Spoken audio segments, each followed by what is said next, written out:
The episode started showing a vinyl record player playing a song in a flooded surrounding. This is the result of Queen Sibith Cain's switching off of the hydroelectric generators that enables river water to flow through the dam. The situation inside the facility continues to worsen. The queen with her loyal maids started fleeing when they passed by an array of head sculptures. Then she started talking to one of the sculptures, claiming that it is her father. She said to it that his father's history is about to end and hers is just beginning. Then she said goodbye to it and continued walking. Lord Anoa, on the other hand, is very disheartened by what is happening. He said that their god has abandoned them. He tried to pray to appeal to him when a portion of the building collapsed from above. Queen Cain and the maid then hurriedly climbed on board a waiting carriage outside the facility.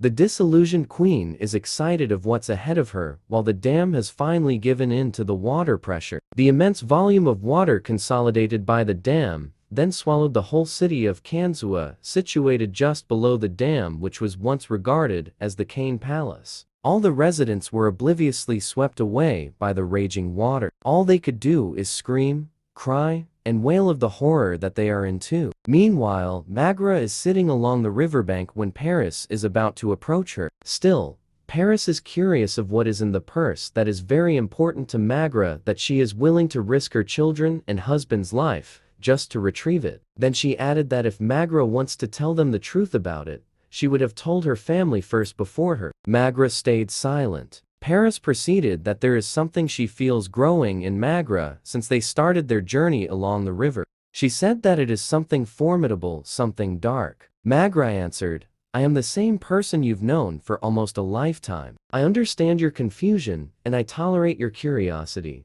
But please do not suggest that my husband or my children are in grave danger because of my sinister motives, or that she is indifferent to their welfare. She then told Paris to hold her hand and pray with her for her family to come back safe and unharmed. Baba Voss and his children are trying to track the person who stole their weapons and Maghra's purse. Baba signaled them to come close and asked what they hear. Haniwa said she could hear nothing, while Kofun, with his eyes closed, said that he hears humming, that a bunch of people are humming. Baba then pointed where it is coming from and started walking toward it. It brought them to a place littered with plastics. Upon seeing the place, Haniwa told them that there's no one there and that the place is deserted.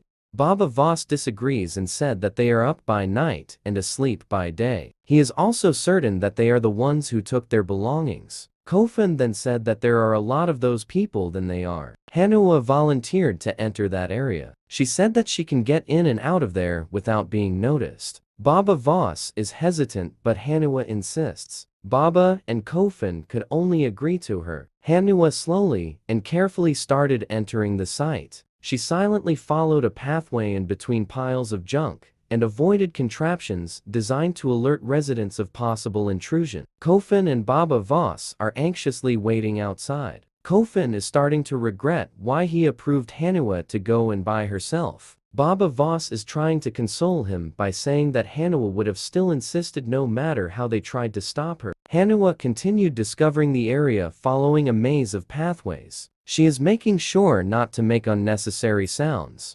Deep in the pile of junk, a peculiar specially positioned junk sculpture caught her attention. She went closer to check it, and as she's doing it, she's oblivious that someone is watching her. She looked closely and found her mother's purse. She then carefully reached for it. As she's about to check its contents, she felt that someone is observing her. Kofun and Baba Voss then heard Haniwa's scream. They quickly rushed and concerned that something bad might happen to her. They found Haniwa unconscious. Kofun pushed Baba Voss to keep him from someone that is about to attack them. Kofun tried hard to dodge the enemy's attacks. A number of blows hit him and pinned him down. When the enemy tried to finish him, Baba Voss came to the rescue. Kofun then went to Haniwa's side to keep her safe. Baba Voss struggled to fight the enemy. Haniwa came back to her senses.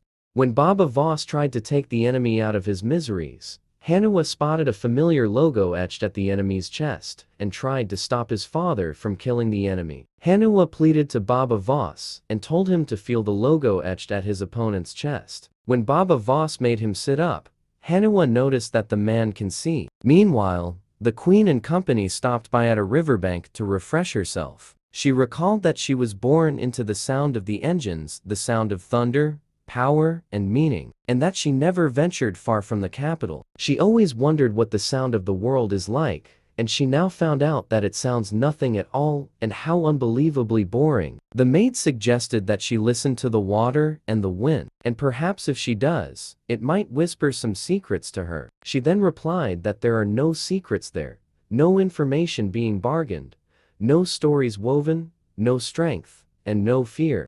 The queen then said that she's hungry and got up. They then went back to where their carriage is parked. They were trying to find the driver when someone subdued the maid. The queen continued trying to find the driver. He was about to get furious when she found his unconscious body. She checked it, noticed something, smelled it, and tasted it. A shadow appeared by her side. She suddenly felt worried as she tried calling her maid, but nobody answered. She then checked the lifeless driver's body for concealed weapons, and found a knife. She then heard finger snaps. It was the shadows trying to get her attention. Then they subdued her and checked her. They noticed that she has very soft hands and exquisite fingers, so they took her. The queen could only scream in fear. Haniwa and Kofun came back safely. They have with them Maghra's purse. Maghra is relieved. Paris noticed that there are 4 of them. Haniwa told them that the 4th one is Boots.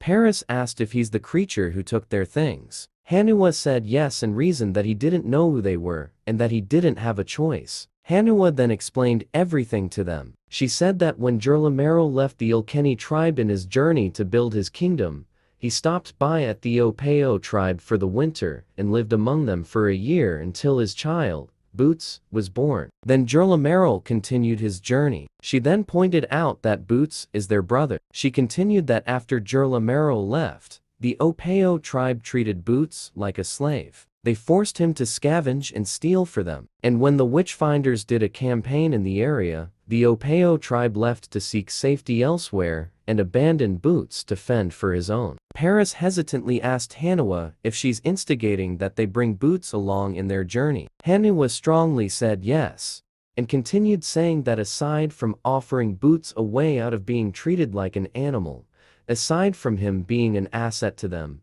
a skilled fighter. Maghra interrupted her asking if Boots can see. Haniwa said yes, he can see. Approached Baba Voss and showed his allegiance to him. Queen Sibith, on the other hand, is taken by the shadows that captured her. She tried talking to them, but the shadows kept silent. She then threatened them that she will be there when they slit their throats to remind them what a big mistake they have done that day. Maghra and Baba Voss then talked about what happened. Then she said to Baba that she never told him about his father. She continued saying that his father gave her the purse on the day he died, and that it has been with their family for as long as her father can remember. Maghra let Baba Voss open the purse and see what it is inside. Baba Voss then said, all of that for this, and that she must have loved his father very much. Baba Voss seemed to have no idea what Maghra lets him see. She proceeded saying that his father was a very good man, kind, and wise, and that he might have liked Baba. He then answered that he wished he had known him, then continued telling her that she may tell him more about her father sometime. Maghra answered, I'd like that. Boots approached Haniwa and said to her that her family doesn't like him. Haniwa answered him that they're scared and confused, but they are good people. Boots continued asking if do they like her, do they yell at her, make her feel small. He then said, that is how my people are treating me.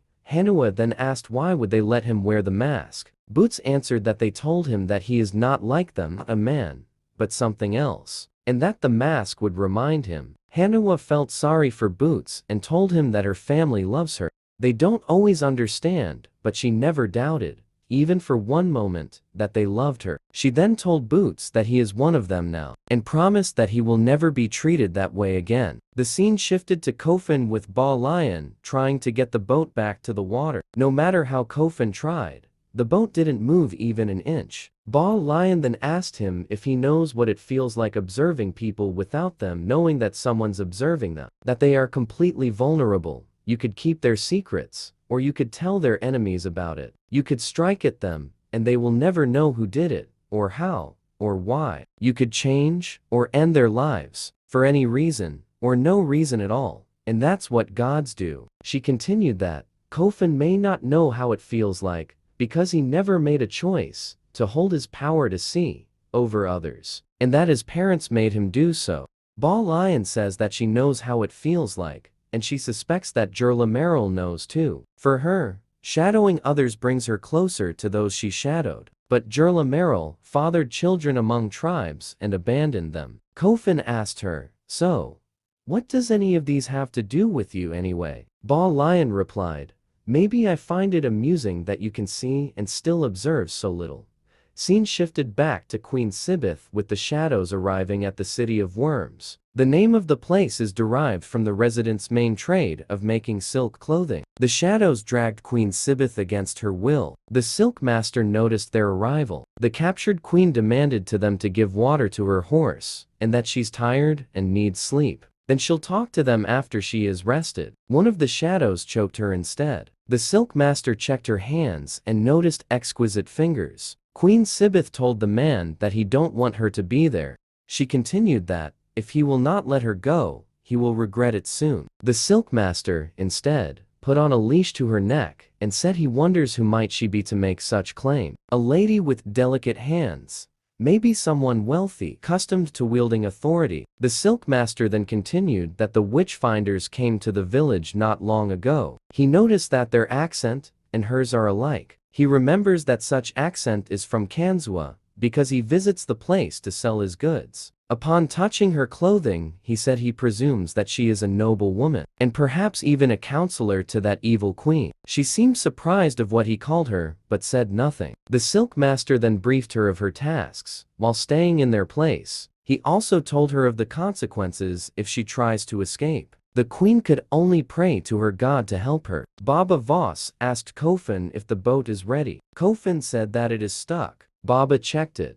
Kofun asked Baba what to do. He said that they'll have to wait until next morning. Paris then noticed something and she alarmed them. Baba listened, while Kofun looked at the direction of where it's coming from. He sees a Witchfinder scout emerging at the riverbank not far away. Haniwa and Boots noticed him too. Her expression showed fear. Baba Voss tells them to run. Following the scout is the army of Witchfinders who were looking for them. Baba Voss and company hurriedly went to the woods. They are trying to find a good place to hide, when Kofun noticed that they were surrounded. The Witchfinders were widely spread out to comb the woods to find them. Baba Voss told Haniwa to take Maghra and Paris to somewhere safe. Kofun told him that they are everywhere. He then told his father that he will stay there with him. Baba answered, "Yes, you will, son." Haniwa found a place for Maghra and Paris to hide. She then told them to stay there and everything will be alright. Then she left them.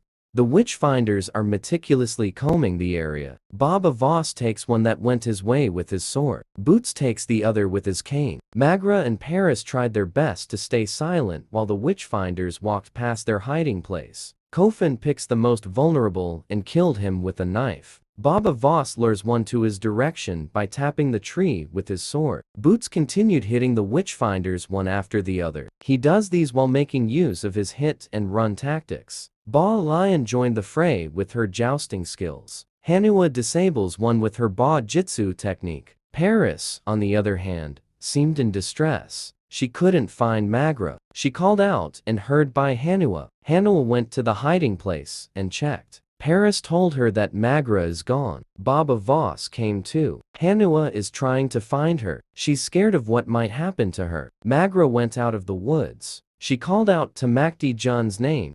She slowly approached him. The Witchfinder general heard her and got off his horse. Maghra is asking him if he heard her. Tamakti Jun draw his sword and slowly walked toward her while Maghra is telling him to speak. Maghra continued walking toward him and asked him again if he hears her. Tamakti Jun said that he hears a voice of a dead woman. Maghra tells him to listen closer. The Witchfinder general is about to strike her with his sword when Maghra suddenly took out her hand with the handbells ringing. Tamakti Jun froze and appears to be stunned by what he hears. He then instantly knelt down in front of Maghra. Maghra then orders him to take her hand and speak. Tamakti Jun, still in disbelief, slowly uttered, "Hail Princess Maghra of the House of Cain, The Witchfinder sergeant then ordered the whole army to give homage. The whole army then obeyed and bowed and kneeled down in honor of Princess Maghra of the Payan Kingdom.